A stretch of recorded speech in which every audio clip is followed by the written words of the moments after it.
Welcome to the Genealogy Gems podcast.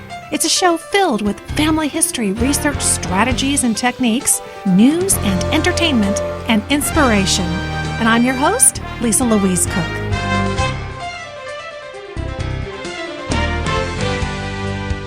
Hello and welcome to Genealogy Gems podcast episode number 177.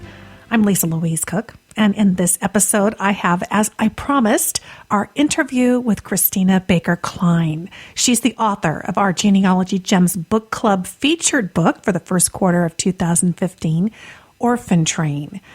That book has spent 5 weeks at the number one spot on the New York Times Bestseller List, as well as time at the top of the Bestsellers List in Canada. And by now, after reading the book, I think you know why. Christina is going to be here to share how the book came into being and why she first hesitated to write it. And how, although this is a novel, in fact, the details of Vivian's story are true, thanks to Christina's extensive research. And she's going to shed light on the effect that being an orphan had on the children of yesterday and the children of today. It's a wonderful interview, and that is coming up very soon. I hope you can tell a little difference in my voice in this episode. If you are following us on Facebook at facebook.com/genealogygems, you saw a photograph of my brand new bad boy microphone. This is it. I am so excited to finally have taken the next step up. We have a radio quality microphone now, and I know we had a little bit of kind of a high-pitched whine or something in the last episode, but all that should be gone. And I'm hoping that this sounds clearer and better so that you can enjoy all the genealogy gems that we have for you in this episode. And I also want to kick off this episode with something else that's new around here at Genealogy Gems. You know, a lot of announcements and press releases about new record groups are constantly coming across our desks here. And some are large, some are a very kind of a niche subset of genealogical records. And we've been working on what's the best way to bring all of these to you in a format that's first and foremost easy for you to use. And by George, I think we've got it. Well, we are now going to round these records up for you in a blog post at genealogygems.com every Friday. In fact, if you headed to the website last week, you saw the first entry on Friday. It's called We Dig These New Genealogy Records Gems every Friday. And that's what we're going to be doing, digging them up and pulling them together and really giving you a quick synopsis of what they entail so that you can very quickly discern if this is a collection that you need. So watch for the genealogy records that your ancestors might appear in, but also keep an eye out for the kinds of records that may be out there for your kin, which might help you break down your family history brick walls. And let me give you some examples of just some of the eclectic mix that we have for you this last week. Prison records from Kingston, Canada, the Penitentiary Inmate Ledgers. This is just a brief little collection, 1913 to 1916, but they're available on a very unusual place, Flickr.com. And that's FLICKR.com. There's no E in there. We'll have a link in the show notes for you. According to genealogycanada.blogspot.com, the ledger includes frontal and profile mugshots, the inmate's name, alias, age, place of birth, height, weight, complexion, eye color, hair color, distinctive physical marks, their occupation, their sentence, the date of the sentence, place of sentence, crime committed, and remarks of the authorities. So a very specific, but possibly for one of you out there, a very important record collection. Now, speaking of Flickr, and this is a kind of a photo collection type of website that's free to go and check out and be a part of. If you're interested in historical photographs, there has never been a better time to head over to the Flickr Creative Commons. Flickr is a popular photo sharing site that's keeping up well with the times. Its new app was on the Best of 2014 App Store list for iPad apps, and it's a great platform for you to share your favorite photos with family and friends. But wait, there's more. An important part of the Flickr world is the Flickr Creative Commons, and it describes itself as part of a worldwide movement for sharing historical and out-of-copyright images. So this is where groups and individuals upload old images, they tag and source them, and they make them available to everybody else. So what kind of groups are we talking about? Well, there's the British Library photo stream with over 1 million images in its photo stream. And how about the U.S. Library of Congress with over 23,000 photographs and counting? So you might want to look for your favorite libraries and historical societies and check back to Flickr often. New editions are posted very frequently. For example, as of December 2014, the Netherlands Institute of Military History now has a photo stream. And according to a recent blog announcement, the Institute exists to serve all those with an interest in the military past of the Netherlands. Its sphere of activities covers the Dutch armed forces on land, at sea, and in the air from the 16th century until now. And the staff of the NIMH administer a unique military history collection containing approximately 2 million images, of which they will be uploading many to the website. Only a couple of dozen images show up so far, but that's why you want to check back and see what they'll be posting, because there are more to come. And I have a tip for you too. Those who post images to Flickr Creative Commons, they offer different types of rights, as in copyright, to those of you who want to download and use their images. So I'll have a link in the show notes to get you more information on that. And these rights are searchable so that you can pick the type that you want before you start perusing the photographs. And they may include the ability to use a photo as long as it's not for commercial purposes and as long as you give proper credit. So don't assume that just because the photograph is there that you can't use it. Oftentimes you can, and that's what the Creative Commons is about. So it's a perfect resource for genealogists like you who cite your sources and act responsibly. They're happy to share the photos with you. Now, another collection out there are cemetery headstones, and the Canadian Headstone Photo Project is now also searchable at familysearch.org. The original site with over 1 million headstone photos isn't new, but some people don't know about the site, and its search interface isn't as pretty or as flexible as you might wish. So it's kind of a nice thing that it's now available over at Family Search. And according to Family Search, the collection is still growing. They said this collection will include records from 1790 to 2013. Great span of time. The records include a name index of headstone inscriptions, courtesy of CanadianHeadstones.com, which is a family history database of records and images from Canada's cemeteries. And the state of Delaware in the U.S. has launched an updated version of its CRIS GIS tool, and that stands for Cultural and Historical Resource Information System. You can use this interface to explore houses, districts, and national historic landmarks in your ancestors' Delaware neighborhoods. Maybe you'll find a place where they lived, worked, shopped, or worshipped. You can check those out. It's that new historical properties map interface at the CRIS GIS tool. I hope you've enjoyed these record collections that we've dug up for you, and I have a little Google tip for you to be able to help you locate other types of collections that are kind of a little niche area that might just be what you're looking for. One of the tips that I talk about in my new book, The Genealogist Google Toolbox, is the NumRange search operator.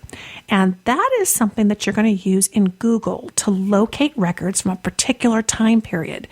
So you can do this by typing the range of years to search. So you might have the first year ending with the last year. You put that in the Google search box and put 2 periods between them, so no spaces. So, for example, if you were looking for the Kingston Penitentiary records, You could put Kingston Penitentiary in quotation marks as a phrase, and then put a space, and then say 1900 ... 1920. That Google search would bring up the ledgers that I mentioned to you earlier in this segment. So know that when the time is right and the need is there, you have additional ways to dig up these record collections on your own. And certainly, in addition to the num range search on google.com, you can head to genealogygems.com, and you can go in the left-hand column towards the bottom of the page on the home page, and from the topics list, select records, or you could go up to the search box and also do a keyword search. If there's something that you know we talked about here on the show, maybe you weren't ready to work with it at that time that you heard it, but then down the road, it comes to mind and you think, that's the collection I need. Head to our search box and to our record collection blog topic list. And between the two, you should be able to pull it right back up. And of course, all the items that I've talked about here in this episode, I'm going to have in the show notes for you with links to all of the websites. And coming up next, we are going to hear from you, and we'll do that at the mailbox.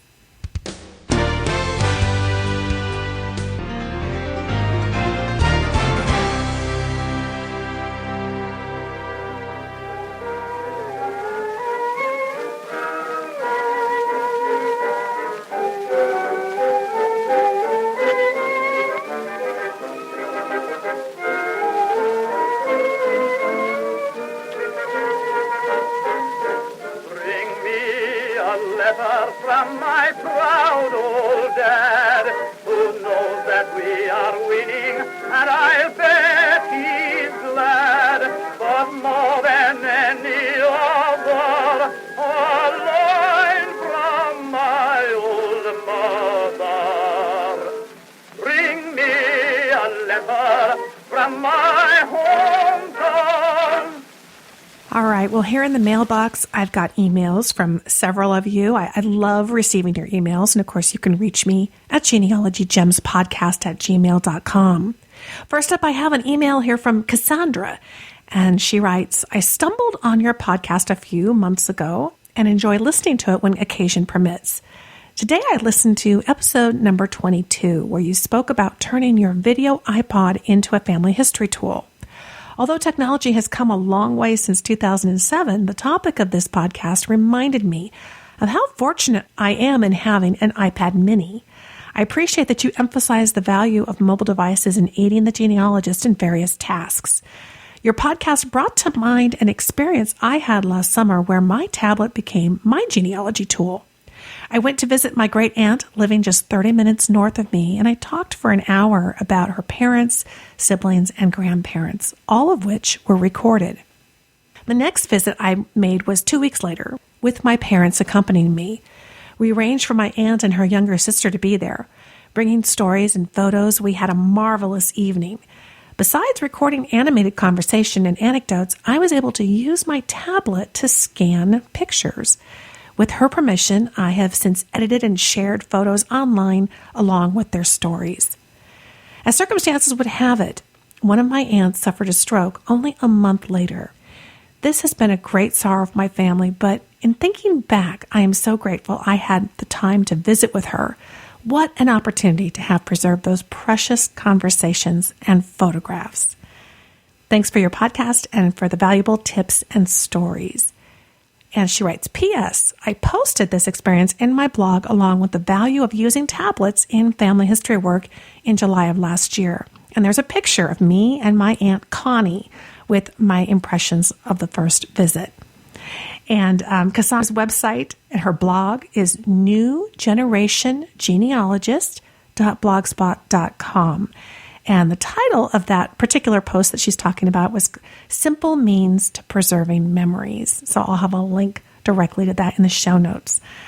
Oh, that's an inspiring story, Cassandra, because it makes us all want to run out and make the time to have those conversations, particularly with our older relatives that we've been putting off. I know a couple of people out there just sighed and went, I got to do that this week. So do it this week, okay, everybody?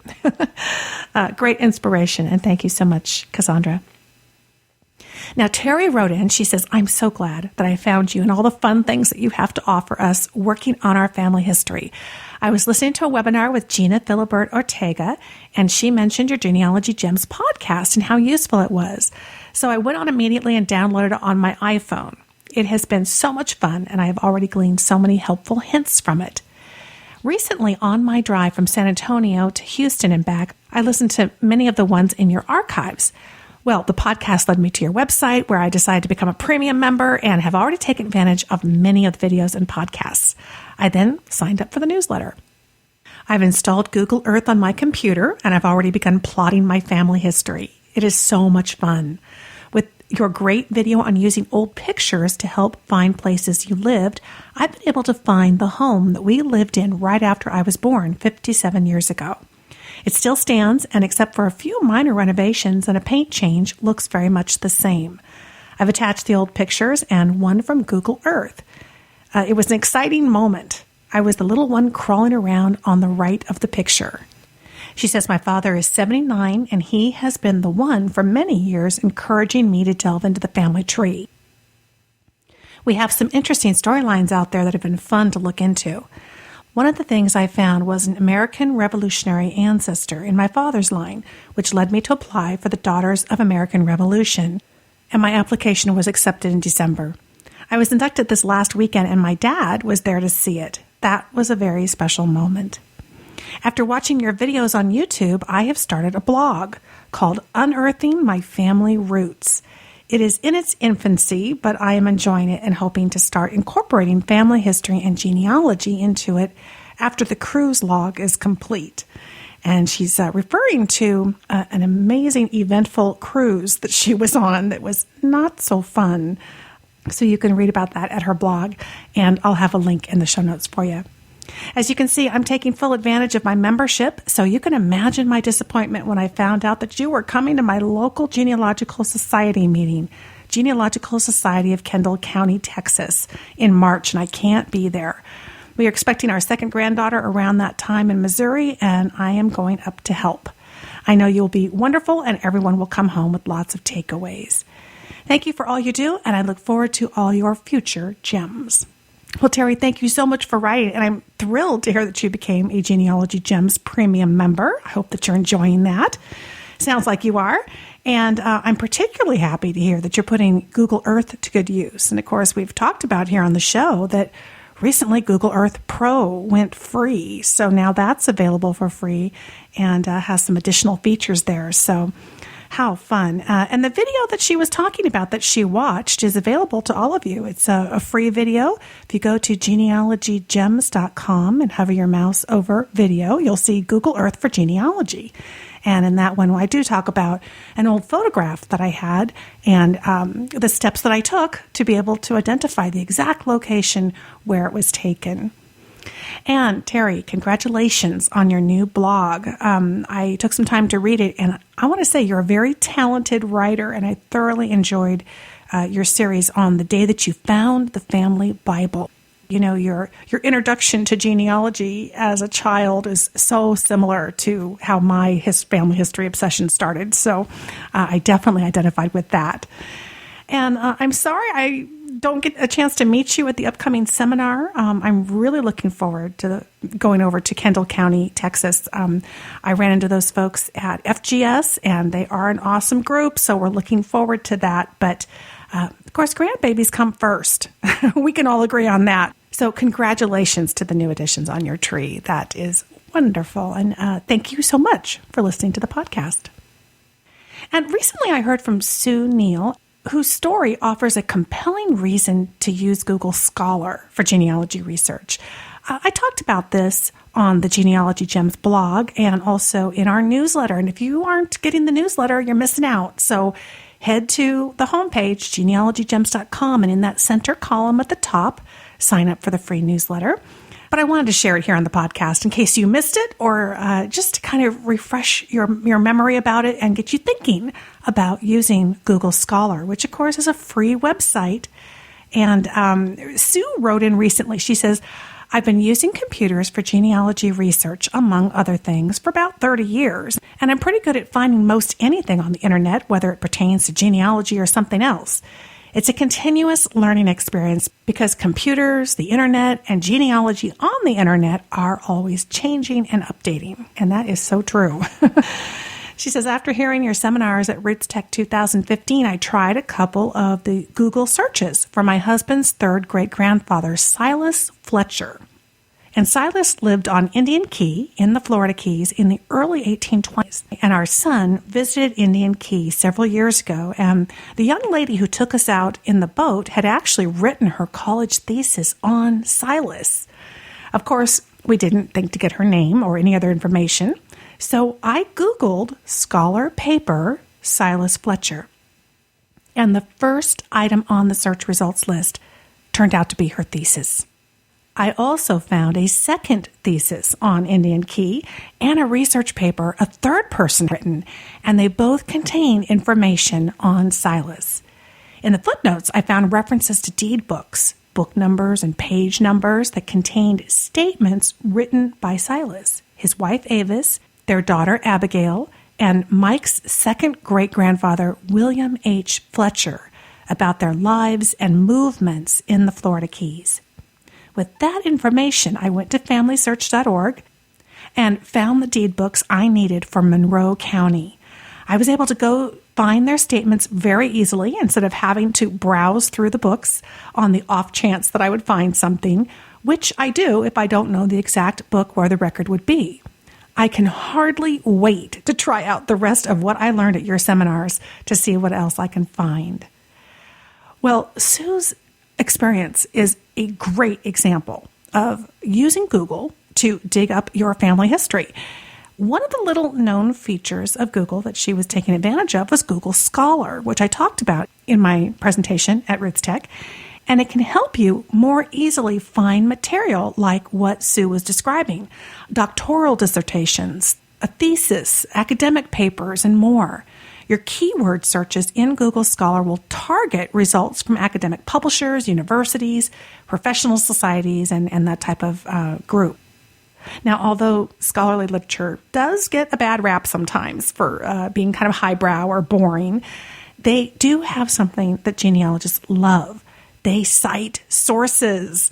And Sue was very clever about reading the footnotes of the materials, and that led her to other key sources that she needed. And that's a fantastic approach to take.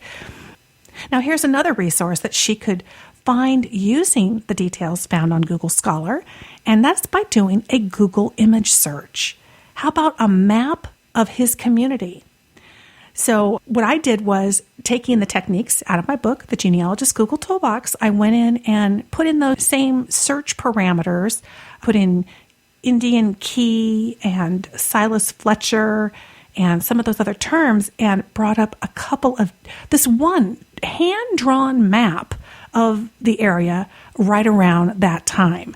So I will have those in the show notes for you, so you can check those out. I shared those with Sue as well, and also in the article in the blog post. It just goes to show that, you can leverage the information that you find. Let's say you start with Google Scholar, you find some source citations, you take those keywords and that information and you run it through other searches like Google Books or Google Images. It's amazing what you'll be able to kind of pull out of the corners of the internet, if you will, because there are people everywhere for all different kinds of reasons posting information, resources, books, maps online. And maybe they didn't do it because they were trying to help the Fletcher family, but indeed, those resources do help the Fletcher family in their research. So it's Google that's going to be your portal to locating it if it's online. And if it's not online, it's going to very likely bring up the resource that says, here's where you can find it in person. Here's the archive. Here's the card catalog. So you can see that your search, of course, starts online, even if it was to lead you offline to help you get your hands on those resources. So I love that story. What an amazing story that, after the fact, she could go back and take what the gal on the boat said and be able to use Google to help her find that information. Very awesome. Thank you so much for taking the time to write in and share your stories, Sue. We really appreciate it. All right, well, coming up next is the interview I told you about. Sunny Morton, our Genealogy Gems Book Club guru, is going to sit down and have a conversation with the author of our featured book this quarter, Orphan Train. Bring me a letter from my old hometown, one with some jokes from my old pal Jim Brown. Bring me a letter from that girl of mine, saying that she's longing for me all the time. Bring me a letter from my proud old dad, who knows that we are winning, and I bet he's glad. But more than any other, a line from my old mother. Bring me a letter from my hometown.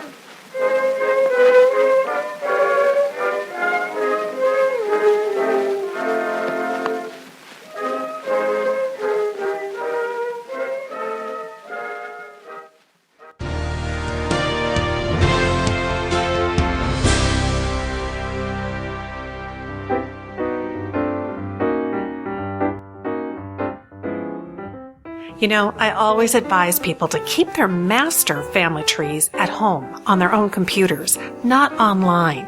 The family tree software I recommend is Roots Magic, and I'm pleased to announce that Roots Magic 7 is out, and it's better than ever.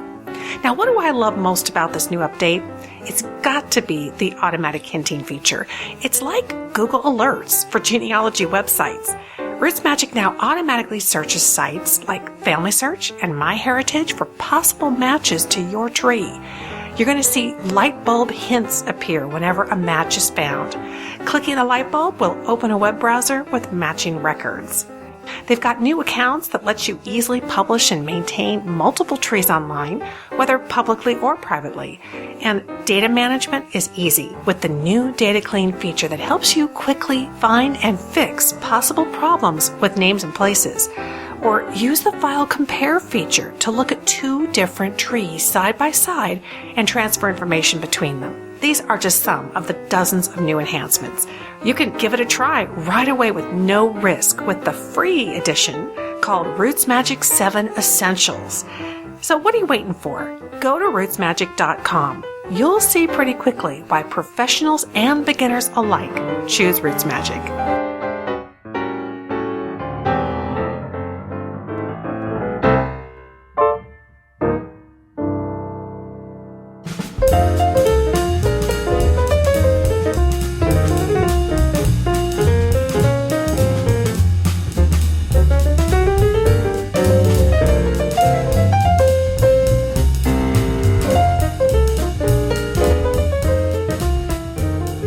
Since it is the third month of the first quarter of 2015, this is March of 2015, it's time to share with you a portion of our interview with the author of our featured book club book, and that's Kristina Baker Kline, and she is the author of Orphan Train.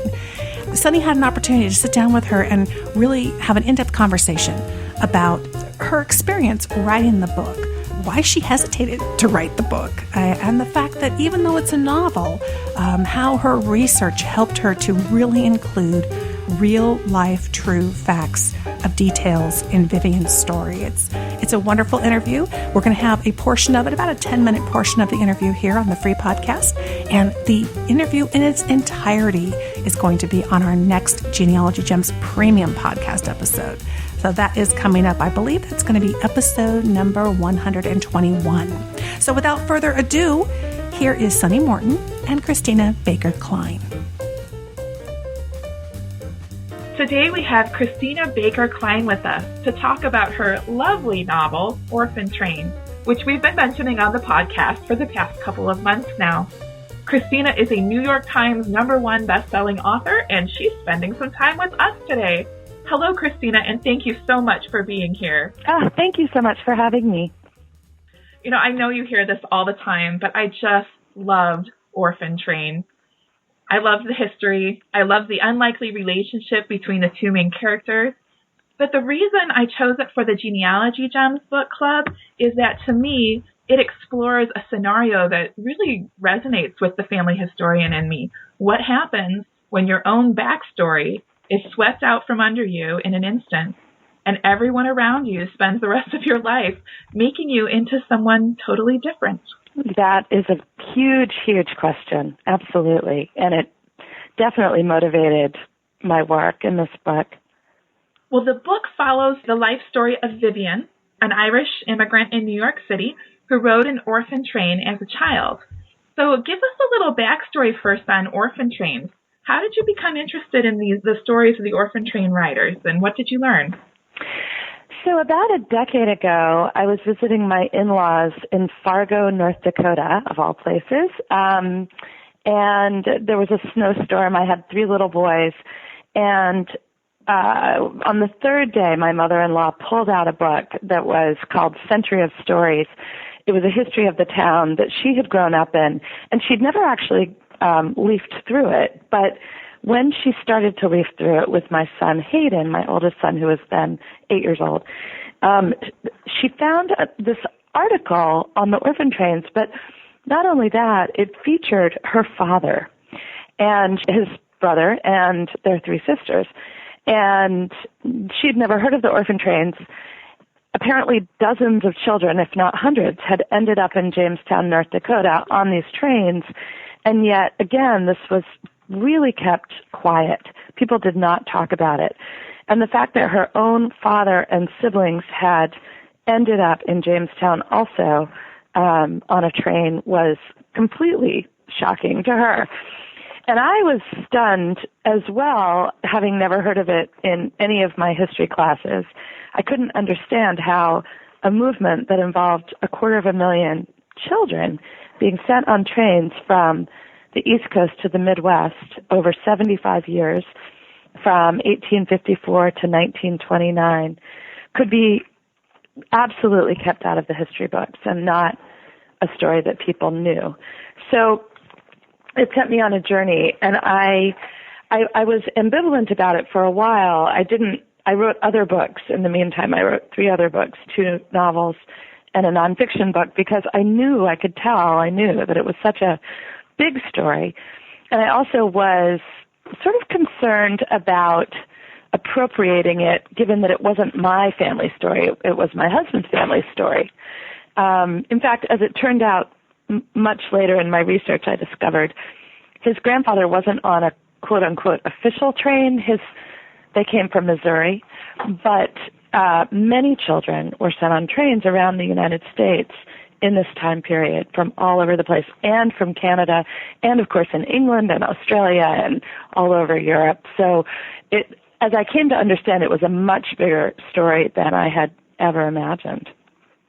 That's interesting to me that you hesitated to appropriate someone else's story as a novelist. Like, you didn't feel like it was yours to tell, even in a novel format, if you didn't have a personal connection. Well, it was really that as I began researching it, what I learned was that the people who've written about this story have been train riders' relatives. They call themselves train riders, mostly. So there were a lot of self-published stories.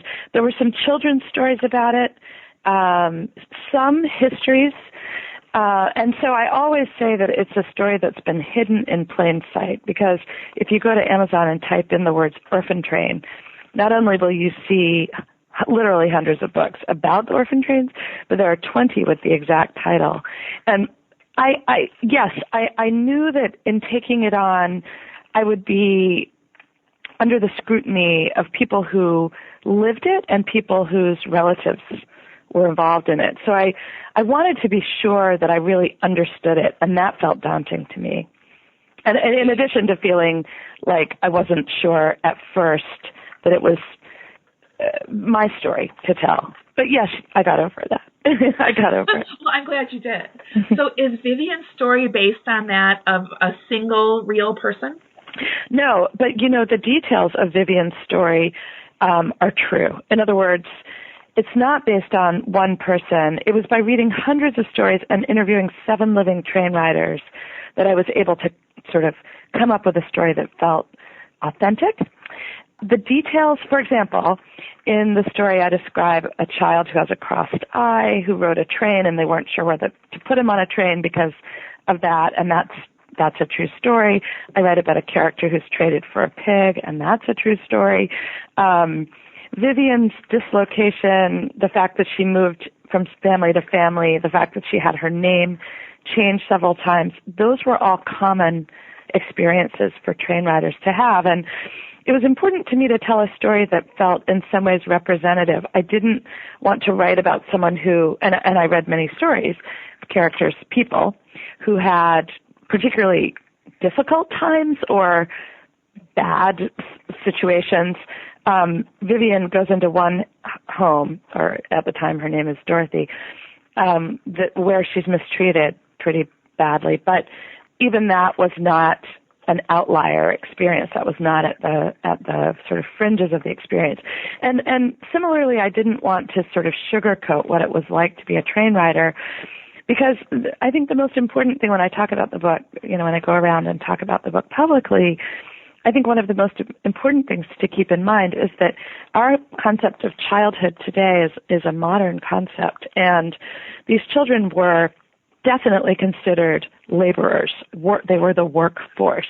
It was a program to get children off the streets of New York in particular, but it was also a labor program. So from the age of about 4, many of these children were working. Wow. They were sent into homes to work, yeah. So then let's switch gears. Yeah, let's switch gears just a little bit. As a 91-year-old woman, so we follow Vivian, this orphan train rider, from the time that she's a child clear into her adulthood. Mm-hmm. And as a 91-year-old woman, Vivian meets Molly. Tell us about Molly. So Vivian is, as you know, 91. She's never told anyone her story, which, by the way, was very common for train riders to keep secret what happened to them. And she lives alone, actually on the coast of Maine, of all places. And she's moved there. They retired there, she and her husband, and then he died. So she lives alone. She's made money in her life. She was a successful businesswoman. And then she meets this disenfranchised girl, this girl named Molly, who's half Penobscot Indian. She's in foster care. She's stolen a book from the library, which is why and how she ends up doing community service in the home of this old woman. And at first she thinks they have absolutely nothing in common, and what is she doing there, and why does she, she just wants to get through the time, basically get through the hours.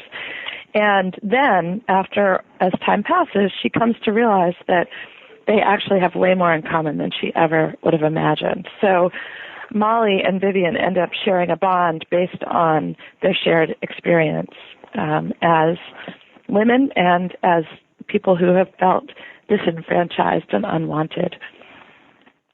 So both girls, Vivian and Molly, were forcibly separated from their families at a young age. That's right. What kind of effect does this have on them, on their psyches, on the way that they're living their lives?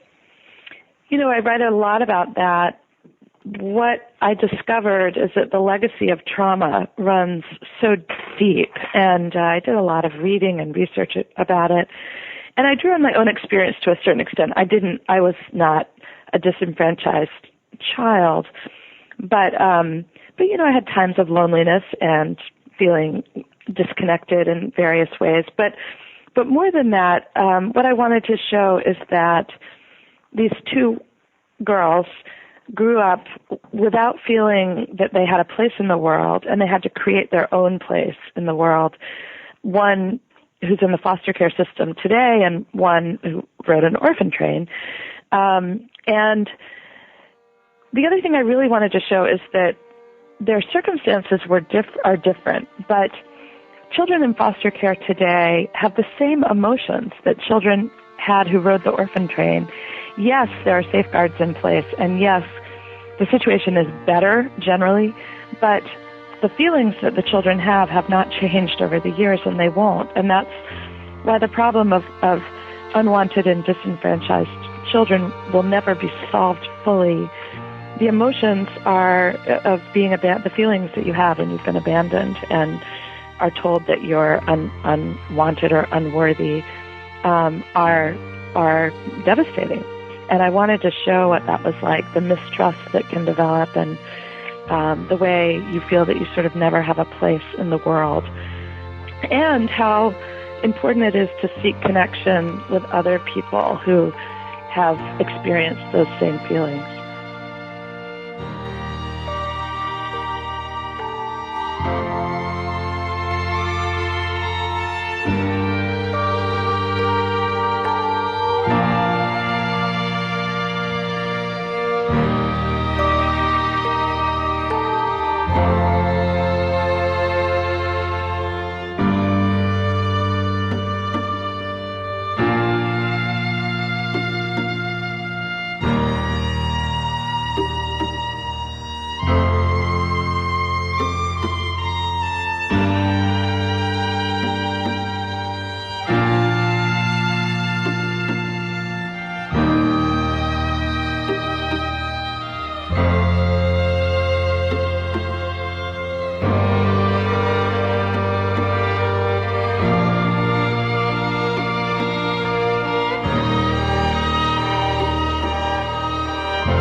Our sponsor for this episode is MyHeritage. Now, I know that you tune in to the Genealogy Gems podcast because you know that I'm going to carefully vet the products that come across my desk. And I'm only going to bring to this show the ones that I really think are the real gems. Well, MyHeritage.com is in that category, and I couldn't be happier that they've signed on to support and sponsor this free podcast. I've spent the last several months really digging into MyHeritage, and I found some powerful tools that I think you really need in your genealogy tool belt. First of all, they have over 70 million members worldwide.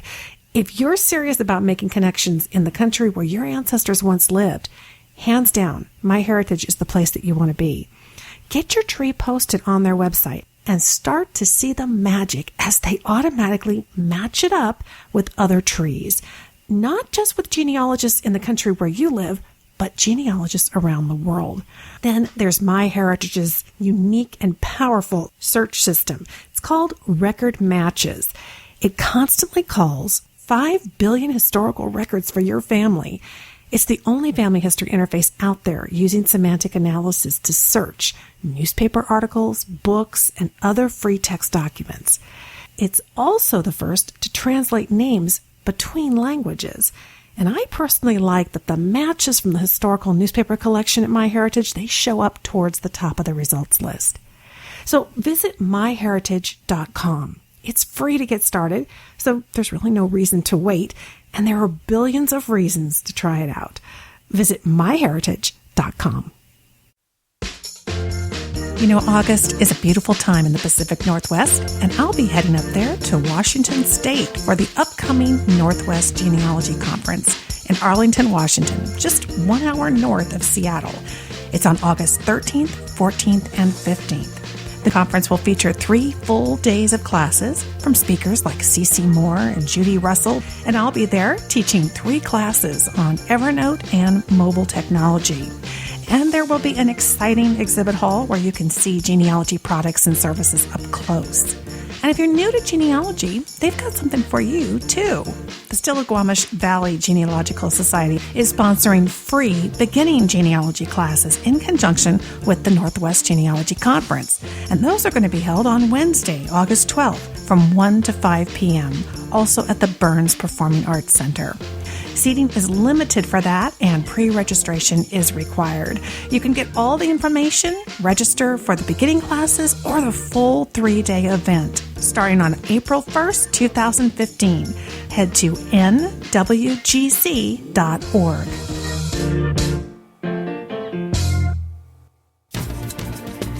Profile America, Wednesday, March 11th. One of the most devastating public health crises in history hit the U.S. on this date 97 years ago, and experts are still studying it, hoping to head off a similar global pandemic. The first cases of what was called Spanish flu were reported among soldiers at Fort Riley, Kansas. By October, the worst month, 195,000 Americans perished. By 1920, nearly 1 in 4 Americans had suffered from this strain of the flu, killing about 600,000. Worldwide, estimates put the death toll up at 50 million or more. Even less dramatic strains of the flu can be deadly, necessitating medical research. There are some 112,000 medical scientists and 6,700 medical laboratories in the U.S. today. The output helps America's 737,000 physicians and surgeons in maintaining our health. Profile America is in its 18th year as a public service of the U.S. Census Bureau. Thanks so much for joining me for this Genealogy Gems podcast episode, number 177. I hope you enjoyed the interview with Christina Baker Kline, the author of Orphan Train. You can hear the interview in its entirety, which runs, 20 or 30 minutes, in the next premium podcast episode. So that's episode 121. And for you premium members, we have a brand new updated Google search video. It's the ultimate Google search strategies for the family historian, and that is brand new for 2015 with a brand new handout. So be sure and download the handout as you watch so that you'll have the most current information on using Google for your searches. And coming up soon to premium membership, I've got a brand new video on using Sanborn maps, and it's devoted solely to Sanborn maps. So we are working on that one. And lots of videos also at our YouTube channel. I think video is going to be a theme for 2015. We have a new studio here in Texas that we are shooting our videos and putting them together. They're just better than ever. Hey, a new mic, a new video camera, a new studio. We're getting there. And I'm excited about some of the videos and the quality of the picture and the sound. It's getting better. So we're getting there. And what you can look forward to over at the Genealogy Gems YouTube channel at youtube.com/genealogygems is a brand new video on using Evernote. Took a few minutes to take some of the questions that I have received from many of you on using Evernote for genealogy and take about 5 or 10 minutes and give you some answers, show it to you step by step in some examples, and I think you'll enjoy that. And I have 2 brand new videos for you from Roots Tech 2015. Sat down with Diane Southard, your DNA guide here at Genealogy Gems, and we talked about, first and foremost, how to get started with DNA, kind of what the different tests are, a nice little overview. And then in the second video, we answer some of your most common questions and tackle the 3 most common misconceptions about genetic genealogy. I think this is going to clear the air for you a great deal when it comes to using DNA for genealogy. So head to youtube.com/genealogygems, or another easy way to get there, just go to genealogygems.com, hover your mouse over videos in the menu, and select the YouTube channel and click your way through. And while you're there, I hope that you will subscribe. A little insider information here. The more subscribers we get, the more features YouTube lets us have. Who knew? I've been getting some emails lately, and they're saying we're actually on the verge of 4,000 subscribers at the YouTube channel, which I'm totally thrilled and appreciative to all of you for. But I know there's lots more of you out there watching and listening. So I'm hoping the next time you head over there that you click that subscribe button. The nice thing about that is it's going to deliver the new videos as soon as they come to you for free right to your inbox so that you'll know that we have new videos there for you. But also that higher subscriber number means that Google and YouTube are going to give us more features to work with, which just means more great content for all of you. I hope you'll pull together and help me out with that. That would be fantastic. I appreciate it. All right. Well, thank you so much for listening, friend. I'll talk to you soon.